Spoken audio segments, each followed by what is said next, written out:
The order came at 3:47 a.m., and Master Sergeant Cole Dawson knew the moment he heard it that the night was already beyond saving. He'd been awake for 31 hours. His boots were wet. His radio had been cutting in and out for the last 20 minutes because of the interference from the facility's electromagnetic shielding, something no one had mentioned in the briefing, which told him everything he needed to know about how well this mission had been planned. Around him, crouched in the shadow of a concrete drainage wall 200 meters from the eastern perimeter of the industrial complex, were the three men he trusted more than anyone alive. Staff Sergeant Reyes, who had served 2 tours in Syria and laughed at things that would make a civilian cry. Sergeant First Class Brandt, who was 6'4" and moved through darkness like he was born in it. And Corporal Tae-Yang Park, the youngest of the 4, 26 years old, who had been in more firefights in 3 years than most soldiers saw in a full career, and who had the particular kind of calm that only comes from having already stared at the worst and decided it didn't own him. These were American Special Forces, Delta Attachment, operating under a joint intelligence directive that officially did not exist. Their objective was simple in theory and impossible in practice. Extract 2 IDF operatives who had been compromised inside a nuclear facility in Tabriz, Iran, and get everyone out alive before Iranian military units completed their cordon. Nobody had told them the cordon was already halfway done. Cole pressed himself flat against the drainage wall and pulled up the thermal display on his wrist unit. 14 heat signatures on the northern approach, 8 on the east. The south was theoretically clear, because the last reliable satellite pass had been 40 minutes ago, and 40 minutes in a situation like this was a geological era. He looked at Reyes.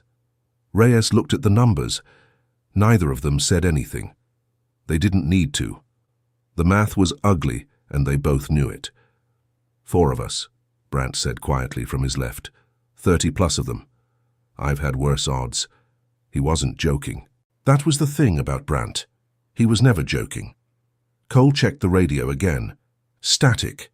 Then, breaking through it for exactly 3 seconds, a voice. Commander Eitan Raz, patched in from Tel Aviv, through a relay that was clearly degrading. The message was clipped, deliberate, unmistakable.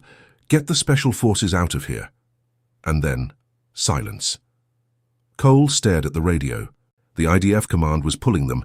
The mission was being called, which meant the 2 operatives still inside the facility, the woman, Layla, and the IDF sergeant named Dov, were either already dead, already captured, or already beyond reach. The correct tactical decision was to withdraw. Every piece of training Cole had received over 17 years told him to withdraw. He looked at Reyes. Reyes was already shaking his head. "We don't leave people in there," Reyes said. It wasn't a question, it wasn't a suggestion. It was the one rule that sat above all the other rules, the rule that had been carved into all 4 of them at a level deeper than doctrine. Cole nodded once. "We don't leave people in there."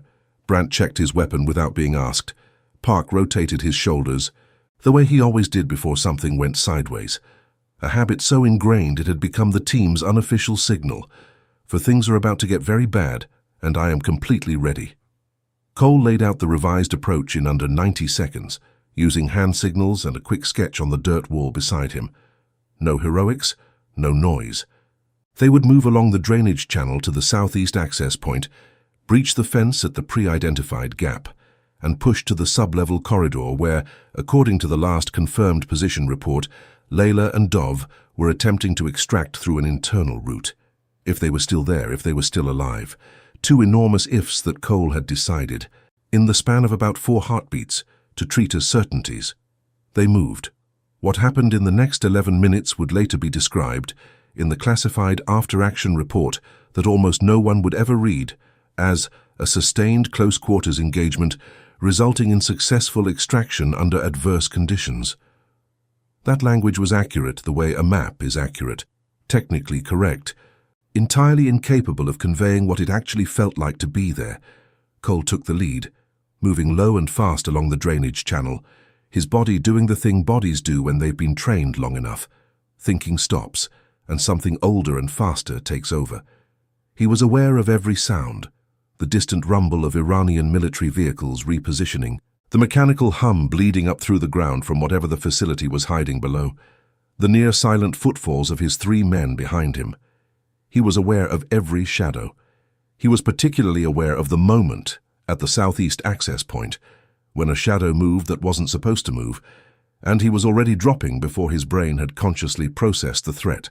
Reyes coming in from the right with the kind of controlled economical violence that Special Forces trains into a person over years of repetition. One Iranian security officer, taken down without a shot fired, without a sound that carried. Brandt was on the gate in the same moment, hands moving with the mechanical precision of someone who had been breaching locks under pressure since before Park had started shaving. They were through in 45 seconds. Inside the facility, the situation was worse. The eastern corridor was lit, which meant someone had tripped a secondary alert system.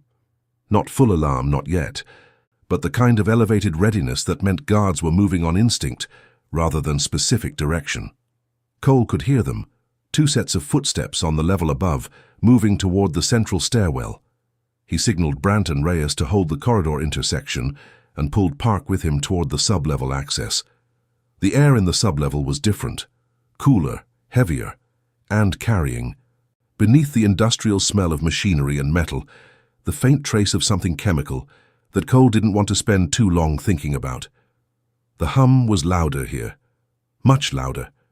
Whatever was running in this facility, it was running hard.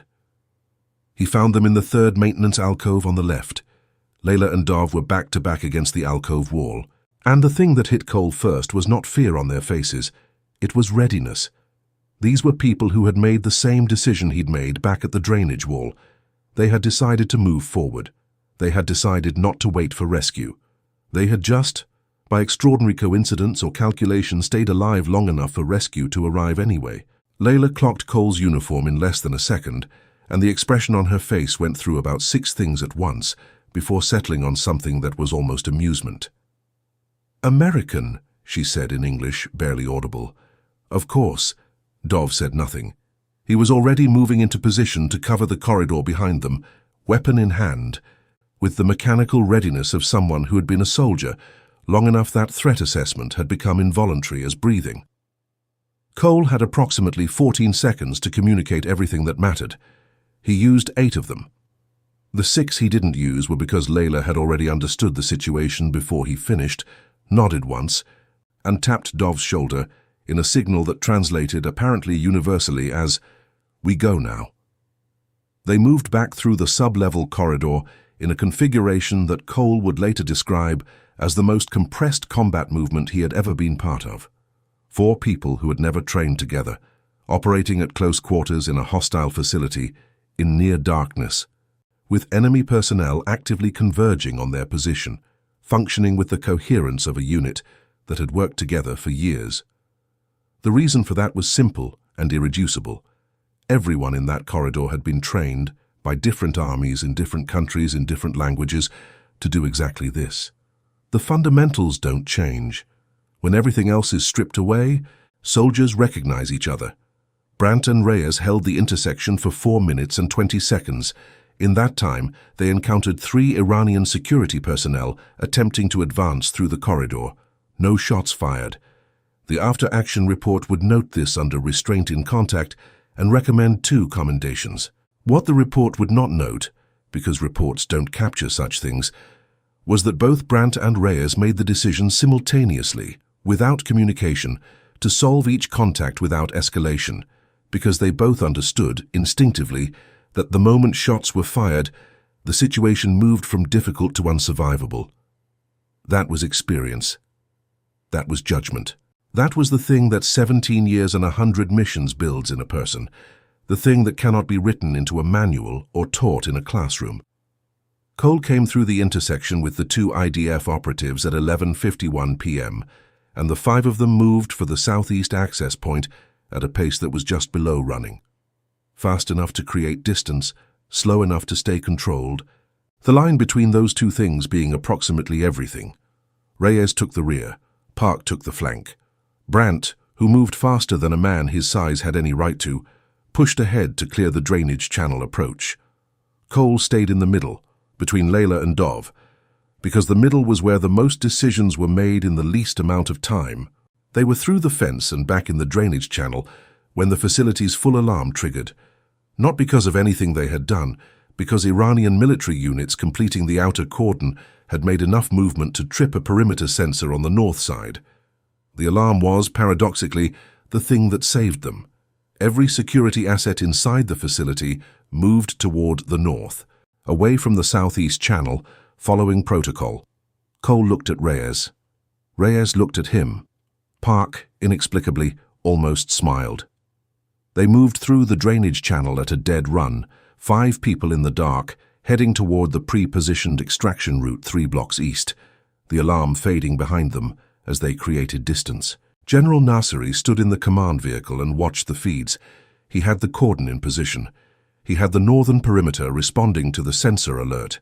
He had 14 years of tactical experience telling him the operatives were trapped. He waited. 3 minutes, 5:10. His field commander's voice came through the radio, careful and deliberate. "Sir, the southeast sector is showing movement signatures, past the perimeter, moving east." Nasseri looked at the screen for a long moment. Then he said, "How many?" His commander paused. "5, sir, moving fast." Nasseri was quiet. He had planned for 4. He looked at the east sector map, traced the drainage channel route and understood, completely, in about 2 seconds, what had happened. Someone had come in from outside. Someone had broken the rules of the operation entirely. He had a brief, involuntary thought that was not tactical and not professional. Whoever these soldiers are, they are very good at what they do. Then he picked up the radio and began repositioning assets. He was 40 seconds too late. Cole brought all 5 of them across the Turkish border at dawn, through a mountain pass that wasn't on any Iranian military map. The Kurdish network that had prepared the route asked no questions. The support team waiting on the other side had coffee and medical supplies and the particular silence of people who had spent the night waiting for news that might have been very bad. Dov drank the coffee without speaking. Layla sat down on a flat rock and looked at the mountains and did not move for about 3 minutes. Brandt and Reyes checked each other's equipment the way soldiers do after something ends, making sure the whole of the person is still there. Park stood at the edge of the pass and looked back at the darkness on the Iranian side, and nobody asked him what he was thinking because everyone already knew. Cole filed the after-action report 11 hours later. He used careful, neutral language. He noted the extraction of 2 Allied operatives under adverse conditions. He noted the engagement at the facility corridor. He noted the successful transit to the Turkish border.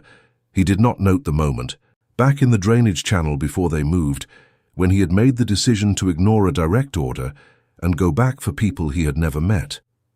That decision didn't belong in a report. It belonged somewhere else, somewhere in the specific register of choices that soldiers make in the dark, without witnesses, for reasons that have nothing to do with orders and everything to do with who they are. The mission officially never happened. The chaos did.